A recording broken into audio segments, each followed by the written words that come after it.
sabi ho mismo ni Ginoong Holmes kahapon sa aming panayam, sa isa pong administrasyon na kababahala ito. Sabi nga niya, ito po ay one for the books, ika niya, yung pong small or no trust, 54%, kalahati. At maging yung pong sinasabing disapproval ay 53%. Kaninyo, ito po ay ito po, bagamat may question kayo sa pamamaraan siguro at doon nga sa mga binabanggit ng respondents, ito po ay challenge ngayon sa communications team ng Presidente. Talagang challenge po ito. Okay. Ano pong aasahan namin sa panig po ninyo at ni Secretary Jay Ruiz? Kasi sabi din kahapon ng Pulse Asia ng kanilang Presidente na parang dapat yung messaging mas maging malinaw at makarating talaga sa mga Pilipino sa usapin ng ginagawang serbisyo ng gobyerno para sa mga kababayan natin.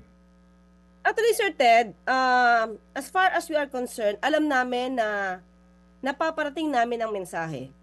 Maliban po sa press briefing, meron po tayong mga palabas, mga program na pinapakita sa PTV4, sa RTVM. Mga programa po ng gobyerno. At na malamang ay hindi natin alam kung napapanood ng karamihan. Pero ang siguro ang proliferate ngayon ay ang karamihan po talaga ay yung fake news mula sa social media, iba't ibang platforms. So yan po talaga ang challenge sa amin. May balita pa nga, hindi lang po Filipino ang gumagawa dito at meron pang ibang sumusuporta. Mga bansa, na laban sa Pangulo o laban sa Pilipinas. So, yun po dapat ang aming tinutugunan at syempre po maliban po sa amin, sa gobyerno po na dapat itong masawata.